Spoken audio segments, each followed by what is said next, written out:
Assalamualaikum warahmatullahi wabarakatuh. Alhamdulillahi rabbil alamin. Alhamdulillahilladzi arsala rasulahu bil huda wa dinil haqq liyudhhirahu 'alad dini kullih wa kafaa billahi shahida.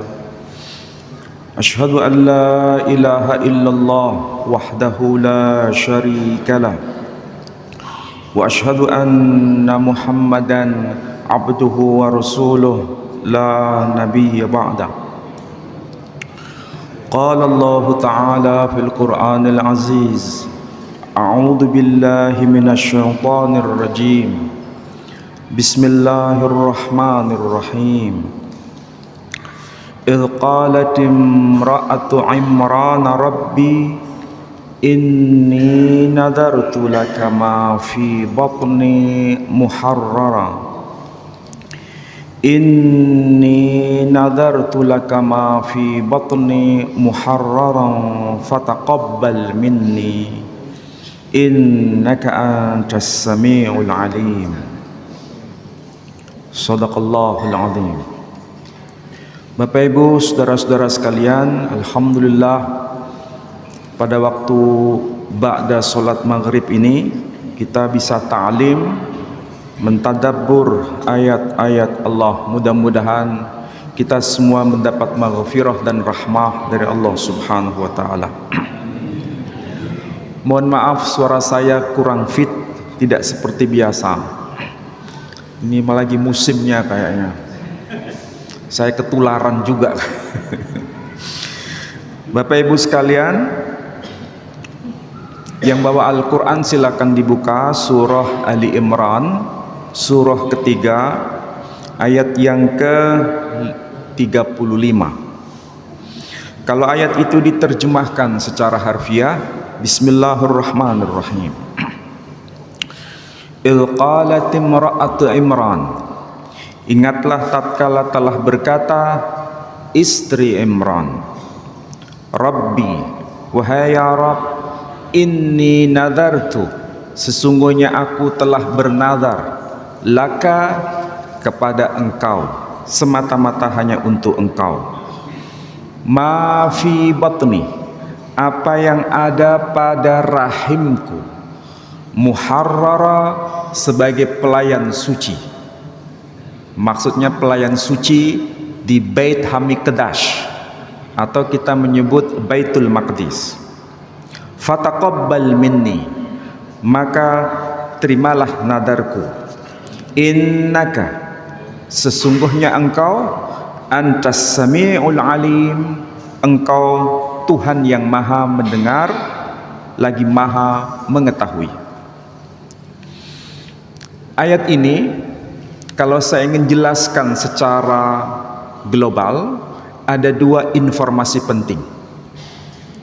Pertama, sebagai seorang mukmin harus tahu bahwa di dalam Al-Quran itu bukan hanya ada perintah dan larangan, tapi sekaligus ada contoh sampelnya dari figur-figur yang telah Allah sampaikan dalam Quran.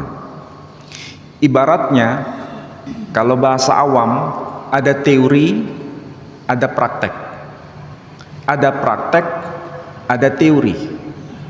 Kalau teori itu abstrak, kita kesulitan untuk memahami secara utuh.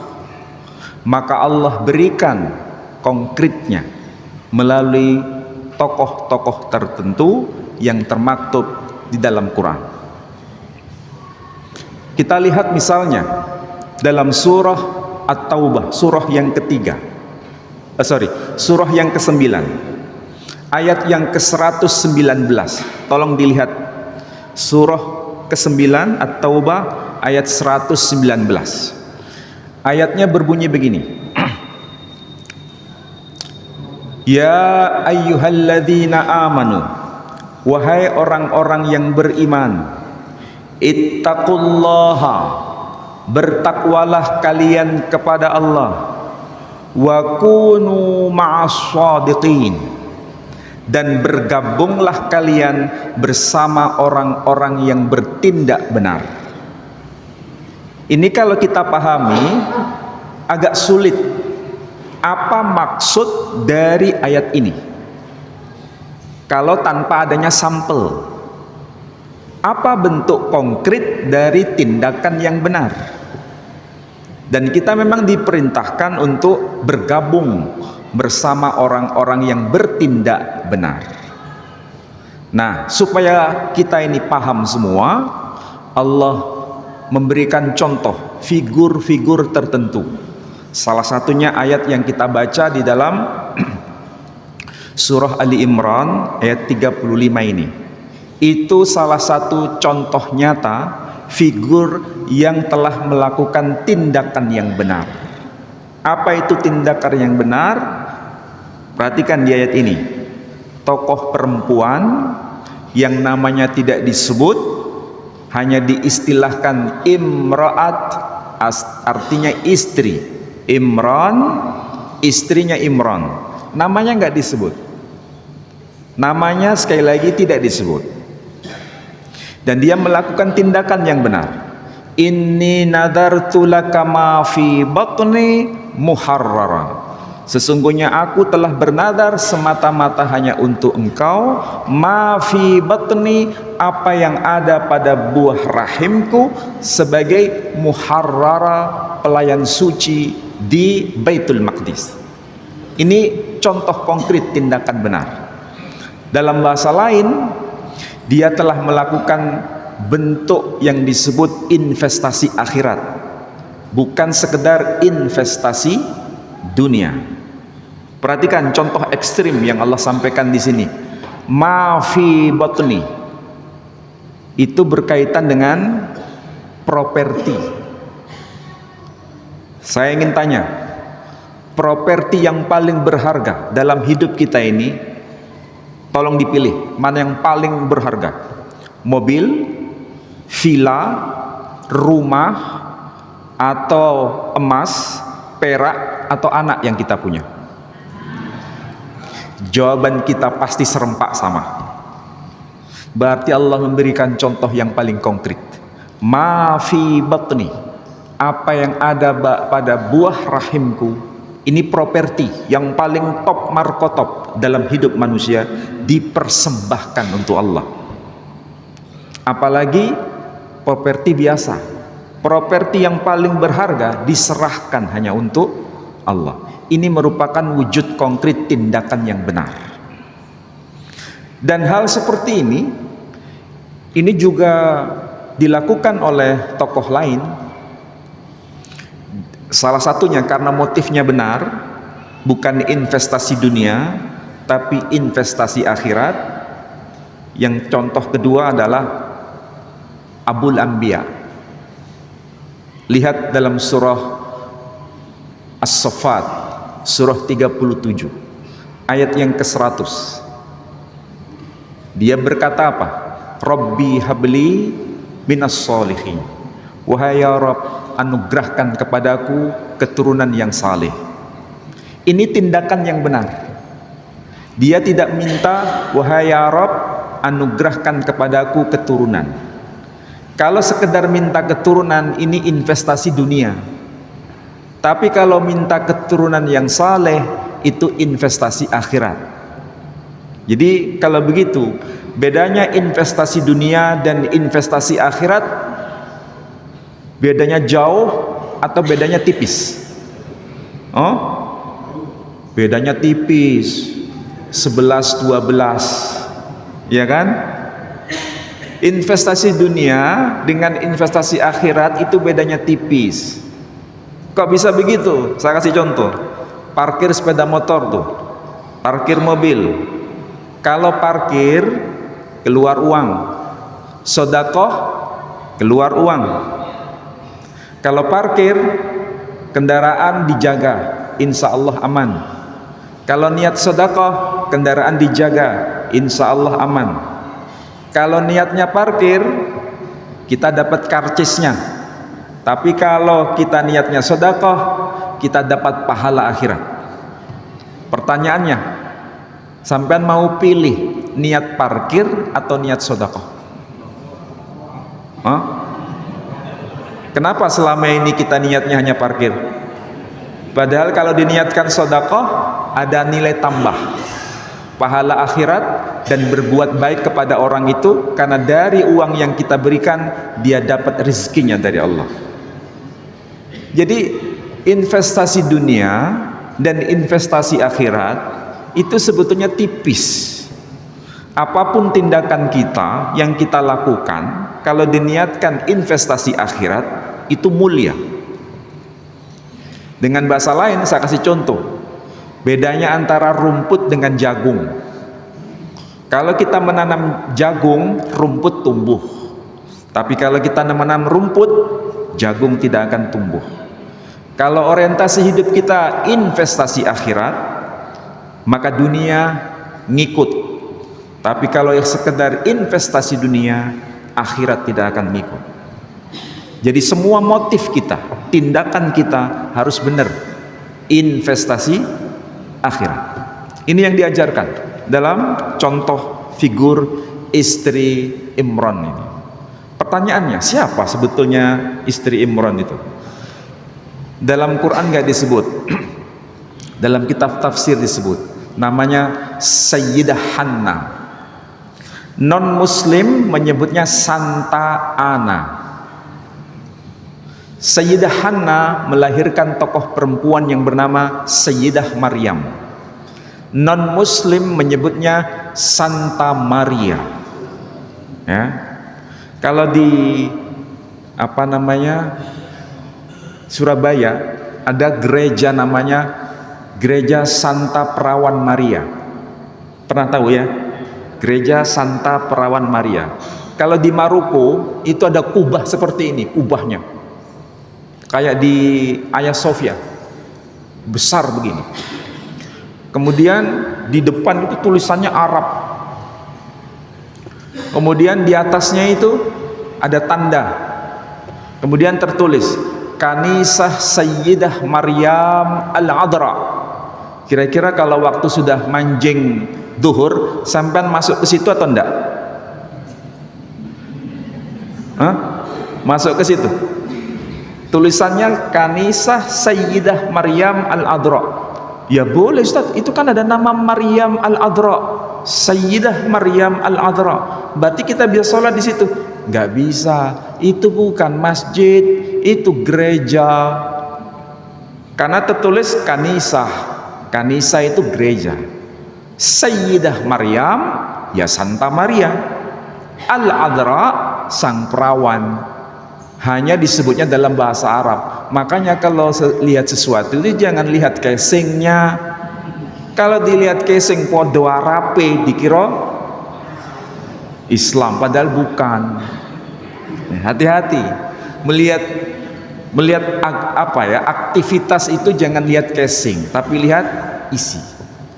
Nah, jadi Santa Maria dan Sayyidah Maryam atau Santa Ana dan Sayyidah Hanna itu tokohnya sama. Yang sama jangan dibuat beda, yang beda jangan dibuat sama. Hati-hati ya, saya ulangi lagi. Apa yang sama jangan dibeda-bedakan. Apa yang beda jangan disama-samakan. Ini warning dalam Quran. Jadi kalau disebut Hanna, Sayyidah Hanna, maksudnya sama dengan Santa Ana. Sayyidah Maryam maksudnya sama dengan Santa Maria. Nah, pertanyaannya, kalau ada non muslim namanya Maria, kemudian dia mau menjadi mu'allaf, perlu nggak saya ganti namanya menjadi Maryam? Perlu nggak? Justru tidak perlu diganti. Karena apa? Sesuai dengan spirit Islam sendiri. Dan Nabi pun tidak mengganti nama itu. Salah satu istri Nabi ada yang bernama Maria Al-Qibtiyah. Dan Nabi tidak pernah menggantinya menjadi Maryam Al-Qibtiyah. Ya kan? Ada enggak? Dalam sirah Nabawiyah, Nabi mengganti nama istrinya Maria Al-Qibtiyah menjadi Maryam Al-Qibtiyah. Tidak ada. Jadi kalau sesuai dengan spirit Islam, ya tetap dilanggengkan. Tapi kalau namanya Paulus, perlu diganti enggak? Nah, perlu. Namanya Markus, perlu diganti. Tapi kalau sesuai dengan spirit Islam nggak perlu diganti. Namanya Abraham, oh harus diganti jadi Ibrahim. Ini namanya lebih nyunah daripada Nabi sendiri, ya kan? Padahal nama Ibrahim, Abraham itu tokohnya sama. Oke, itu yang pertama. Jadi tindakan harus benar. Nah, kalau sudah paham begitu, Sayyidah Hanna itu kan istrinya dari seorang tokoh yang dalam Quran disebut Imran. Ya, Imran. Nanti tanggal 25 Desember, kurang berapa hari ya? 3 hari ya? Nah, 25 Desember. Tokoh-tokoh ini sangat dikenal. Bahkan dibuatkan patungnya. Kalau kita nggak boleh, karena terlalu ghulu. Apa itu ghulu? Berlebihan. Jadi namanya tidak disebut Imran, tapi namanya disebut Amram. Amram itu bahasa Ibrani, diarabkan menjadi Imran. Nama lain dari Amram atau Imran itu adalah Yehoyakim. Nama lainnya, saudara kita menyebut dengan nama Yehoyakim. Di Timur Tengah juga disebut Amram atau Imran atau Yehoyakim. Itu istrinya namanya Santa Ana atau Sayyidah Hanna. Nah, tindakan beliau itu benar, sekaligus ucapan beliau benar, dan mengikuti jalan kenabian. Jalan kenabian siapa? Ibrahim. Perhatikan apa yang dikatakan oleh beliau. Fataqabbal minni innaka antas samiul alim. Sedangkan Ibrahim berkata, Rabbana taqabbal minna innaka antas samiul alim. Sama atau beda? Hah? Sampai terlalu serius atau nggak ngerti? Ucapan Sayyidah Hanna, dia berkata, fataqabbal minni innaka antas samiul alim. Di ayat ini Nabi Ibrahim di ayat 127 surah Al-Baqarah dia berkata, Rabbana taqabbal minna innaka antas samiul alim. Sama atau beda? Pertanyaannya, dia bukan nabi, dia bukan rasul, dia bukan siapa-siapa, tapi tindakannya benar, ucapannya benar, persis seperti yang dilakukan oleh Ibrahim. Dia sanggup melakukan itu. Pertanyaannya, kita bisa atau tidak? Bisa atau tidak? Hah? Sita, ngomong bisa yang ngangel. Bisa atau tidak? Seharusnya bisa. Karena Hanna bukan siapa-siapa. Dia bukan nabi, bukan rasul. Tindakannya benar, ucapannya benar. Persis seperti teladan kenabian. Masalahnya kita ini mau atau tidak. Biasanya manusia itu punya alibi, punya banyak alasan, segudang alasan.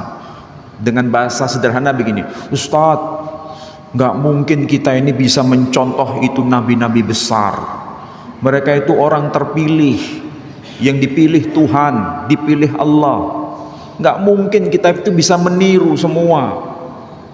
Kita ini siapa, mereka siapa. Biasanya begitu kan alibinya, terutama ibu-ibu juga kan, alibinya begitu, nggak mungkin bisa. Bapak-bapak juga begitu, alibinya begitu. Tapi sekarang Allah tutup semua pintu alibi. Pintu alibi semua ditutup. Seakan-akan tidak ada celah bagi kita untuk cari pembenaran, untuk tidak meneladani contoh ini. Karena yang diberikan contoh di sini adalah orang yang bukan siapa-siapa, persis seperti kita yang juga bukan siapa-siapa. Nah, masalahnya mau atau tidak. Tuh. Kemudian Lihat.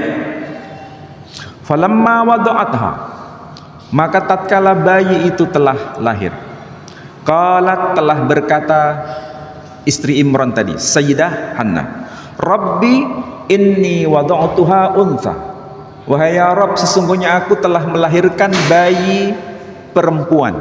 Lihat ayat 36, sesungguhnya aku telah melahirkan bayi perempuan. Berarti kalau begitu, yang dia sudah rancang, yang dia sudah pikirkan, yang dia sudah planning, itu sama enggak dengan fakta realnya? Hah? Sama atau enggak? Yang diminta itu anak laki atau anak perempuan? Anak laki. Yang dikasih anak laki atau anak perempuan? Nah, kalau begitu antara yang dirancang dengan yang fakta nyambung atau enggak? Nyambung atau enggak? Enggak nyambung. Lu yang diminta apa tadi? Laki. Makanya kalau laki nanti dipersembahkan sebagai pelayan suci di Baitul Maqdis. Tapi ternyata diberi anak perempuan. Ini sebetulnya bukan pengalaman pribadi ya. Ini mewakili pengalaman kita semua. Kita semua punya problem yang sama. Maksudnya apa? Kita punya idealisme A, B, C, D. Dalam bisnis juga begitu, maunya begini, begini, begini. Ternyata hasilnya begono. Nyambung nggak gitu? Nggak nyambung kan? Itu fakta real. Ya, mau kita profesinya apapun, pasti mengalami hal seperti itu. Yang kita rancang apapun itu A, B, C, ternyata hasilnya D, E, F.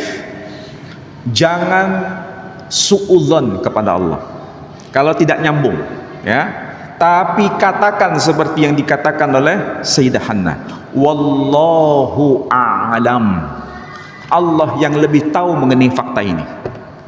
Karena kita tidak tahu rahasia apa di balik itu semua. Mungkin orang awam berkata, doanya tidak dikabulkan, apa yang diminta tidak diijabah. Mungkin orang lain begitu. Tapi sebagai pribadi mukmin yang benar, kita tidak boleh suudzon kepada Allah, harus husnudzon. Maka cukup katakan seperti yang diteladankan di sini, wallahu a'lam, Allah yang lebih tahu di balik rahasia itu semua. Sebagai manusia wajar dia curhat, sama seperti kita laporan. Dalam ayat ini bahasanya bahasa curhat, laporan. Kita curhat kepada suami kita, ibu-ibu curhat pada suami, itu wajar enggak? Wajar. Suami curhat sama istri, wajar enggak? Wajar. Orang tua curhat sama anak, wajar enggak? Wajar. Anak curhat pada orang tua, wajar enggak? Kita sebagai makhluk curhat kepada Sang Khalik itu lebih wajar. Makanya di dalam ayat ini dia berkata, walaisa dzakaru kal untha. Ini bahasa curhatan sebetulnya. Walaisa dzakaru kal untha. Laki-laki itu tidak sama dengan perempuan. Ketika dia ngomong begitu, yang dia pikirkan itu nasib dirinya atau nasib orang lain? Hah? Yang dia pikirkan ketika dia berkata walaisa dzakaru kal untha, laki-laki itu tidak sama dengan perempuan. Coba bayangkan, curhatannya itu kayak begitu. Ini contoh konkret nih. Dia berpikir dirinya atau menyangkut yang lain. Yang lain, bukan dirinya. Tidak egois, tapi menyangkut yang lain. Perhatikan. Ini ayat latar belakangnya kisah berkaitan dengan masa sebelum lahirnya Nabi Isa alaihissalam. Karena Nabi Isa itu putranya Sayyidah Maryam. Ini kelahiran Sayyidah Maryam. Oke? Nabi Isa dengan Nabi kita Muhammad sallallahu alaihi wasallam itu jaraknya berapa tahun? Hampir 700 tahun masa risalahnya. Nabi kita lahir tahun 571, meninggal tahun 632 Masehi. Sedangkan Nabi Isa itu ya tahun Masehi. Sekarang sudah berapa ini? 2025. Berarti hitungannya berapa ratus tahun jarak Nabi kita. Risalahnya itu hampir 700 tahun, masa yang panjang. Berarti ini tidak mungkin mengikuti risalah Quran ketika dia berkata walaitsa dzakaru kal untha, laki-laki itu tidak sama dengan perempuan. Kalau risalah Islam, laki-laki itu dapat warisan berapa? 2. Anak pertama. Anak kedua laki dapat warisan berapa? Tetap 2. Anak ketiga? Tetap 2. Kalau anak perempuan? 1. Oke. Hukum Taurat tidak seperti itu. Hukum Taurat kalau anak laki nomor 1, kalau bahasa kita itu anak barep, dapat warisan 2. Anak laki nomor 2 dan seterusnya dapat warisan separuh dari kakak pertama. Meskipun sama-sama laki, tapi dia dapat separuh dari kakak pertama. Lah kalau anak perempuan dapat apa? Anak perempuan menurut hukum Taurat dapat warisan 0. Apa itu 0? Alias nggak dapat warisan. Makanya ketika dia berkata walaitsa dzakaru kal unsa, laki-laki itu tidak sama dengan perempuan, yang dia fikirkan ini adalah nasib anak perempuan ini, dia nggak dapat apa-apa. Berarti yang dia fikirkan itu dirinya atau orang lain? Ini semangat Quran tuh. Kita nggak boleh berpikir hanya aku, pikirkan yang lain. Ini bahasa sederhana Quran tuh. Makanya dalam bahasa Quran tuh aspek sosial itu lebih dominan dibanding aspek pribadi. Zakat itu aspek sosial lebih dominan dibanding aspek pribadi. Masih banyak yang lain. Intinya apa? Risalah Islam ini bicara soal sosial itu lebih dominan.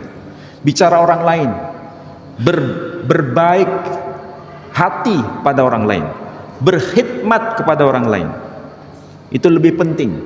Tidak hanya fokus pada diri sendiri. Kesalehan pribadi dibanding kesalehan sosial itu lebih utama mana?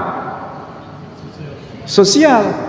Kalau kesalehan sosial, ya itu otomatis kesalahan pribadi itu lebih awal sebagai basicnya. Tidak mungkin bertabrakan. Kita sholat saja assalamualaikum warahmatullah, assalamualaikum warahmatullah, kita selalu ucapkan itu. Tapi kalau di luar sholat kita justru membawa kekacauan, kira-kira nyambung nggak dengan risalah Islam ini? Nggak nyambung. Nah, sekarang yang paling penting, ini paling penting, selain kita tidak boleh berburuk sangka, tapi husnudzan kepada Allah Subhanahu wa Ta'ala. Ternyata manusia itu harus bisa meletakkan pada posisi yang benar. Jangan memaksakan kehendak Allah sesuai dengan kehendak kita, tapi paksalah kehendak kita sesuai dengan kehendak Allah. Saya ulangi lagi, jangan memaksa kehendak Allah harus sesuai dengan kehendak kita, tapi paksalah kehendak kita sesuai dengan kehendak Allah. Sampai bingung nggak dengan ini? Ini abstrak ini. Iya, abstrak atau enggak? Abstrak, tapi nanti konkretnya baru ketahuan. Perhatikan. Sayyidah Hannah, dia minta anak laki atau perempuan tadi? Anak laki. Dia sekedar minta anak laki atau anak laki yang punya jabatan ini, jabatan ini, jabatan ini, nanti tak persembahkan kepada Allah sebagai syaratnya. Ada nggak begitu? Hah? Iya atau tidak? Cerita, saya ini yang iya, yang tidak ini yang mana? Tidak, ya, hanya sekedar anak laki-laki. Kalau dikasih laki, tak persembahkan sebagai pelayan suci di rumah Allah. Perhatikan di situ.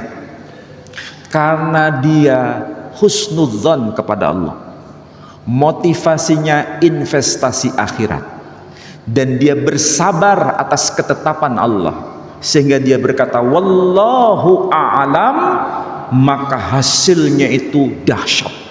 Apa itu? menunggu satu generasi atas kesabarannya, dia dikasih cucu laki-laki plus. Padahal dia minta laki plus atau enggak? Enggak, hanya laki-laki. Memang tidak dikasih anak laki, tapi dikasih cucu laki-laki dan rangkap jabatan. Apa itu? Nabi, Rasul, Ulul Azmi, Al-Masih. Kenapa bisa begitu? Karena itulah janji Allah. Kalau orang itu motifnya investasi akhirat, dia tidak akan pernah kecewa. Kalau motivasi manusia investasi akhirat, Allah tidak akan meninggalkannya. Kalau seandainya ada sesuatu yang nggak nyambung, dia tidak pernah suudzon kepada Tuhannya, bahkan husnudzon kepada Tuhannya, dan dia bersabar dan mengembalikannya kepada Allah dengan ungkapan wallahu a'lam. Allah yang lebih tahu atas perkara ini. Bersabar satu generasi, dia dapatkan cucu laki-laki yang jabatannya Nabi, Rasul, Ulul Azmi, dan Al-Masih. Ini fakta real. Sampai pernah nggak baca Quran dengan hal kayak begini itu bisa dinalar? Belum. Ini Quran, nggak pernah meleset, nggak pernah ingkar janji. Yang penting bagaimana kita ini meletakkan motif yang benar. Makanya mulai nanti kalau parkir niatnya apa? Hah? Sedekah. Kalau ngasih orang tua duit niatnya apa? Hah? Ngasih orang tua jangan diniatkan daripada ngomel, tapi niatkan apa? Sedekah kepada orang tua. Itu lebih utama. Kepada saudara juga gitu, kepada siapapun juga begitu. Artinya apapun motif hidup kita ini harus investasi akhirat. Allah akan selalu bersama dengan kita, tidak akan pernah kecewa. Cuma masalahnya tuh begini, kita itu meminta itu selalu maunya instan. Berdoa sekarang dikabul kapan? Hah? Maunya dikabul sekarang, tidak mau bersabar. Padahal kalau doa diijabah itu yang menentukan timing yang tepat itu Allah lebih tahu dibanding kita sendiri. Ya. Nah, Bapak Ibu sekalian, ada sesuatu yang lebih penting lagi berkaitan dengan Nabi Isa alaihissalam. Ini bukan bicara soal Sayyidah Maryam saja, tapi ini bicara mengenai Maryam itu sendiri. Sampai tahu kenapa di ayat ini dia berkata wa inni sammaituha Maryam, dan sesungguhnya aku memberi nama bayi perempuan ini dengan nama Maryam. Sampai tahu kenapa alasannya begini? Tahu artinya Maryam? Ini jangan dipikir yang aneh-aneh ya. Kuliner roti Maryam. Lu serius saya ngomong ini? Roti Maryam, gulai Maryam, ya. Kemudian apa lagi? Soto Maryam, kurma Maryam. Kalau di Palestina kan ada kurma Maryam tuh. Nah, itu semua enak enggak? Ya enak, namanya kuliner. Tapi ternyata nama Maryam itu enggak nyambung dengan kuliner itu. Maryam itu arti harfiahnya pahit atau getir. Nggak nyambung kan? Bahasa Quran itu nama itu terkait dengan peristiwa, bukan nama tiba-tiba turun dari langit langsung. Enggak, nama itu ada kaitan dengan peristiwanya. Saya ambil contoh, istri Nabi Ibrahim yang sudah tua, mandul, menopause, ya kan? Ketika ada tamu yang sebetulnya itu malaikat ngobrol dengan Ibrahim di balik tabir, dia mendengar percakapan itu. Dia kemudian dalam Quran itu, lihat surah Hud ayat yang ke-69 sampai 71 kalau tidak keliru, tolong dicek nanti. Dia fadahikat, dia tersenyum, dia tertawa. Kenapa tertawa? Karena dia berpikir, tidak mungkin aku punya keturunan, aku ini sudah tua, suamiku juga sudah tua renta. Dia berkata, ana ajuzu wa hada ba'ali saykha. Aku ini sudah tua, suamiku juga tua renta. Artinya dia mengatakan apa? Itu mustahil atau tidak? Mustahil. Karena kemustahilan bagi manusia seperti itu, Allah mau bicara kepada dia, ya, bahwa dia akan punya anak, dan itu tidak ada yang mustahil bin mustahil bagi Allah.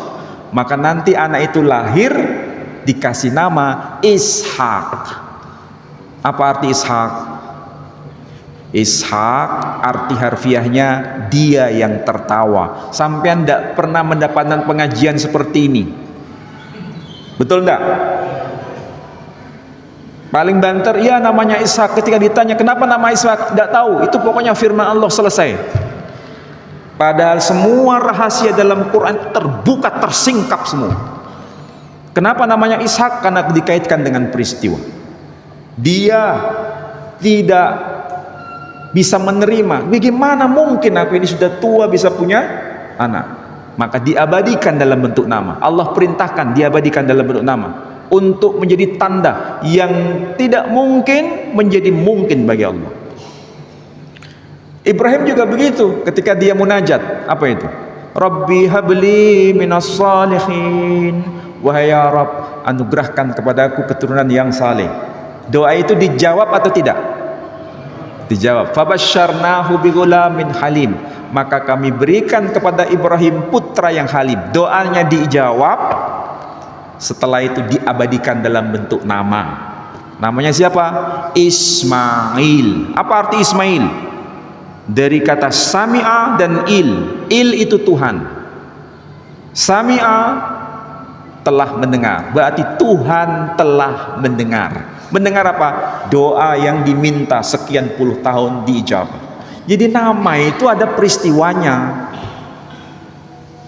Nah kalau kita memberi nama kadang-kadang nggak ada kaitan dengan peristiwa. Namanya siapa? Kalista. Apa Kalista itu?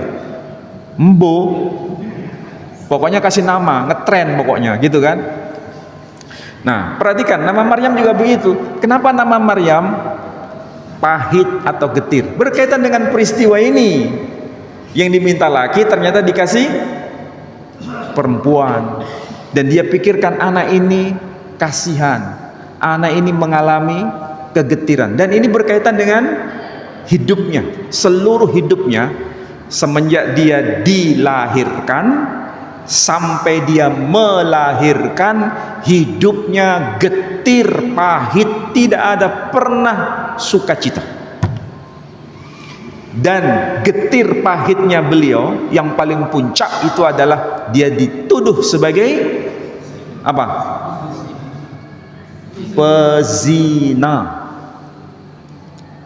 Lihat itu surah Maryam. Surah Maryam. Surah berapa itu? Perhatikan. Kenapa dalam Quran ada surah Maryam? Bukankah dalam Quran dominan nama laki-laki? Dan mereka punya jabatan tinggi. Surah Hud, Nabi. Surah Ibrahim, Nabi. Surah Muhammad, Nabi. Surah Yusuf, Nabi. Surah Yunus, Nabi. Lah ini kenapa ada surah Maryam? Memang dia nabi? Bukan. Memang dia laki-laki? Bukan. Ini contoh paling ekstrim. Dari sisi gender saja dia nggak masuk. Gendernya perempuan, bukan laki. Tidak digubris istilahnya. Kalau dalam tradisi Timur Tengah, perempuan itu ibaratnya dianggap apa? Remeh, ya kan? Ini ada kaitan kultur.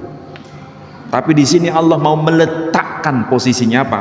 Meskipun dia bukan nabi, bukan rasul, bukan siapa-siapa, bahkan seorang perempuan, bukan laki-laki, Allah sengaja letakkan ini nama surah Maryam. Supaya apa? Jadi teladan bagi kita.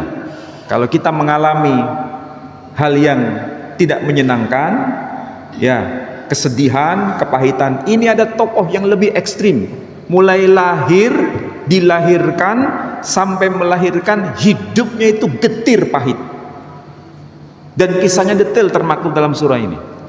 Nah, perhatikan tuh, di surah Maryam ada ayat yang berbunyi begini, dan itu mengabadikan ulama-ulama Yahudi pada masa itu. Kalau ibarat kita ini sama dengan orang-orang MUI lah. Apa itu? Majelis Ulama Indonesia. Kalau mereka itu ada namanya Knesset Sanhedrin, ulama-ulama top markotop, Knesset Sanhedrin, sebelum Yerusalem dihancurkan itu, ulama-ulama besar. Dan diabadikan dalam Quran. Saya itu berpikir begini, ini apakah Al-Quran ini ketika ngomong kepada kita, ada nggak data pembandingnya? Ketika saya obok-obok data, ternyata betul ada pembandingnya. Jadi ini bukan sekedar informasi sepihak, tapi informasi yang tervalidasi secara eksternal. Dokumen apa itu? Kitab Talmud. Kitab Talmud itu kitab orang Yahudi yang disusun pada abad ke-5 Masehi, paling lambat. Berarti abad pertama sudah disusun, cuma paling akhir abad ke-5, ya. Dan kalau kita cari informasi seperti yang termaktub dalam Quran ini, persis sama. Tapi kalau di dalam Quran, ya pakai bahasa Arab. Kalau dalam kitab Talmud pakai bahasa Ibrani. Maryam disapa dengan sebutan Miriam Hastada. Coba ulangi. Miriam Hastada. Itu bahasa Ibrani. Miriam, ya Sayyidah Maryam. Hastada, maaf kalau saya harus ngomong apa adanya ya, tapi bukan berarti saya merendahkan, tapi saya mengutip kitab Talmud. Hastada arti harfiahnya sang pelacur. Jadi ketika disebut Miriam Hastada, berarti Maryam sang pelacur. Bukan saya loh yang ngomong. Jangan salah, jangan dipotong nanti saya difitnah nanti. Saya hanya mengutip apa yang tertulis dalam kitab Talmud, dan sudah saya tulis di buku saya ini. Saya tulis di dalam kitab Talmud itu memang disebut dengan Miriam Hastada, pelacur. Ini bukan gelar main-main loh, ini gelar yang paling ekstrim. Ternyata Quran juga membenarkan itu kan. Ya ukhta Harun, maka na abuki imra'at sau'i wa ma kanat ummuki baghiyah. Apa maksudnya? Wahai saudara perempuan Harun, ayahmu itu bukan seorang penjahat, dan ibumu juga bukan seorang pezina. Ini bahasa satir. Apa itu bahasa satir? Nggak tahu bahasa satir. Maksudnya begini, ayahmu itu bukan penjahat, ibumu itu juga bukan seorang pezina, kenapa kamu kok berzina? Itu loh maksudnya. Paham? Sindiran itu. Itu bahasa Timur Tengah begitu. Wa makanat ummuki baghiyah, dan ibumu itu bukan pelacur, tapi kenapa kamu kok melakukan hal yang sama? Nah, itu maksudnya sama. Jadi kalau begitu, apa yang dikatakan Quran ini tervalidasi secara historis, bukan pokoknya diimani. Kadang saya berpikir begini, Bapak Ibu sekalian, masa kita ini mungkin tidak terlalu berat. Kita dihadapkan dengan Quran, kita sami'na wa ata'na. Ya, kita generasi Gen X, saya pun termasuk generasi Gen X. Tapi yang sedang kita hadapi sekarang adalah generasi Gen Z. Generasi Gen Z itu apa? Generasi yang menuntut bukti. Bukan sekedar pokoknya dipercaya, diimani, titik. Enggak. Mereka butuh bukti. Dan kalau agama tidak bisa merespon mereka, agama akan ditinggalkan. Dan sekarang mahasiswa saya di kampus juga begitu. Saya heran sekarang, ada mahasiswa yang sudah ateis sekarang. Kenapa? Banyak faktor. Mereka muak dengan agama, mereka muak dengan orang-orang yang berjubah agama, tapi perilakunya justru menyengsarakan manusia. Bahasa mereka begitu deh. Itu satu. Yang kedua, dia sulit untuk percaya bahwa Tuhan itu ada, karena doktrin-doktrinnya itu begini. Dia nggak masuk di akal mereka. Nah, kalau kita tidak merespon itu, bagaimana nasib anak cucu kita nanti? Makanya perlu beragama secara nalar, bukan beragama dengan secara doktrin. Kalau beragama secara doktrin mungkin kita puas, iya, tapi suatu saat kita akan diterpa badai yang semakin luar biasa sekarang. Kita nyadar gak sekarang ini generasi kita ini generasi yang semakin cerdas dibanding kita? Iya, harus kita respon itu. Makanya tidak bisa membahas Al-Quran harus betul-betul dengan bukti. Nah, sekarang kan terbukti memang Allah nggak mau menghilangkan barang bukti. Salah satu contohnya apa? Mengenai kisah ini. Ini bukan hanya termaktub dalam Quran saja, tapi termaktub di luar kitab Quran. Bahkan fakta historisnya ada.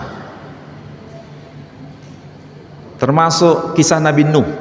Sampai tahu kisah Nabi Nuh ada nggak dalam Quran? Ada. Di luar Quran ada nggak? Ada nggak? Ada. Kok ngerti sampean? Dari mana? Di luar Quran ada ya. Di dalam kitab Alkitab Kristen ada, kitab orang Yahudi ada, bahkan dalam kitab Hindu pun ada. Tapi masalahnya ini kan baru kisah. Terus fakta realnya apa? Fakta realnya sekarang sudah ditemukan. Perahu besar Nabi Nuh sekarang sudah ditemukan di puncak gunung Jodi di wilayah Turki. Puncak yang sangat tinggi, dan itu ibaratnya gunung es sebetulnya. Dan sekarang perahunya sudah mulai dibersihkan, sudah bersih sekarang, ditata lagi. Padahal berapa ratus tahun itu. Saya sudah lihat nggak itu? Belum. Ya, nggak perlu ke sana, di YouTube juga banyak sekarang. Sudah ada itu data-datanya. Artinya apa? Allah tidak pernah mau menghilangkan barang bukti. Nggak mau. Allah nggak pernah mau menghilangkan barang bukti supaya orang semakin percaya. Tapi kalau kita, bukti itu malah dibakar. Sampai nyambung kan? Bukti peristiwa di Sumatera itu, ya, buktinya sekarang dibiarkan atau enggak? Dibakar. Di Jakarta ada kaitan dengan itu, pembakaran dokumen-dokumen itu. Iya toh? Wes, nggak terus no. Intinya apa? Allah nggak mau menghilangkan barang bukti, kita yang menghilangkan barang bukti. Oke, stop dulu. Ada mau sholat ya? Adzan? Belum? Adzan dulu. Ya. Silakan yang adzan.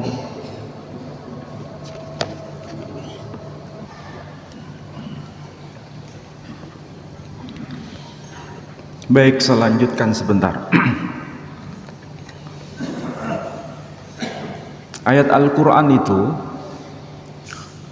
kata-kata yang dipakai itu maknanya mendalam. Kadang kalau kita tidak jeli, kita seringkali salah paham dengan maksud dari informasi yang termaktub dalam Quran. Misalnya tadi saya baca ayat, ya ukhta Harun, wahai saudara perempuan Harun, maka na abuki imra'asaw wa ma kanat ummuki baghiyah. Ayahmu itu bukan seorang penjahat dan ibumu itu juga bukan seorang pelacur, bukan seorang pezina. Pertanyaannya, siapa yang disapa dengan sebutan ya ukhta Harun? Siapa yang disapa dengan sebutan ya ukhta Harun, wahai saudara perempuan Harun? Siapa yang dimaksud? Maryam. Pertanyaannya sekarang, ini seringkali ayat ini dipakai untuk merendahkan Al-Quran itu sendiri. Seakan-akan ini Al-Quran salah alamat. Al-Quran salah memberikan informasi. Bahkan Nabi dianggap salah mengutip informasi yang benar. Berarti dia tidak berasal dari Sang Khalik. Mereka berargumen demikian. Maryam ibunya Nabi Isa. Kalau yang Maryam di sini yang dimaksud itu ibunya Nabi Isa. Maryam yang disapa dalam Quran itu bersaudara dengan Harun, dan Harun bersaudara dengan Musa. Padahal antara Nabi Musa dengan Nabi Isa itu jaraknya 1547 tahun. Apakah mungkin seorang perempuan hamil selama 1547 tahun? Kadang-kadang begini, ini ulama kita juga salah paham. Non-Muslim juga salah paham dengan bahasa Quran ini. Maryam di sini bukan Maryam saudara Nabi Musa. Memang Nabi Musa itu punya saudara yang bernama Harun, juga punya saudara perempuan yang bernama Maryam. Dan ayahnya juga disebut Imran. Tapi Maryam Nabi Isa ini, ibunya Nabi Isa, bukan itu tokoh yang dimaksud. Karena jaraknya itu 1500 tahun lebih. Dan memang ayahnya juga disapa dengan Imran. Tapi meskipun nama sama, bukan berarti ini orang yang sama. Seringkali ustadz-ustadz kita juga keliru menjelaskan, karena nggak paham dengan konteks ini. Nah, saya tunjukkan. Bahasa seperti ini itu bahasa model dari bahasa bahasa Semitik, bahasa Timur Tengah. Bahasa begini itu ada juga di dalam bahasa Suryani. Kalau menurut Quran, Nabi Isa alaihissalam itu kan bicara dalam bahasa Suryani, ya. Sedangkan Maryam juga bicara dalam bahasa Suryani. Disapa oleh malaikat dengan sebutan begini. Woho Elisheba ahyantihi ofhi batno. Kira-kira tahu nggak maksudnya ini? Batno itu kalau bahasa Arabnya sama dengan fi batni. Apa itu? Rahim. Jadi batno itu bahasa Suryani, batna, batni itu bahasa Arab. Jadi intinya ini malaikat menyapa Eliseva dengan sebutan saudara perempuanmu, yakni disebut Maryam, itu juga sedang mengandung seorang anak. Jadi menurut kitab suci saudara kita non muslim itu, Elisheba itu istri dari Zakaria, ya. Dan Elisheba itu keturunan Harun. Kalau dalam Quran, Sayyidah Maryam itu saudara perempuan Harun, ya. Saudara perempuan Harun ini, yakni Maryam, itu juga keturunan dari Elisheba, istri dari Harun, Harunnya Nabi Musa. Berarti informasi Quran dengan informasi kitab suci mereka itu saling melengkapi atau tidak? Saling melengkapi. Ini kalau ngerti bahasa Semitiknya, ya. Mudah-mudahan nanti kita lanjut pada bulan Januari besok. Jilid kedua, ini baru jilid pertama, jadi to be continue. Oke. Saya kira demikian. Saya tutup dengan doa penutup majelis. Subhanakallahumma wa bihamdika asyhadu an la ilaha illa anta astaghfiruka wa atubu ilaik. Assalamualaikum warahmatullahi wabarakatuh.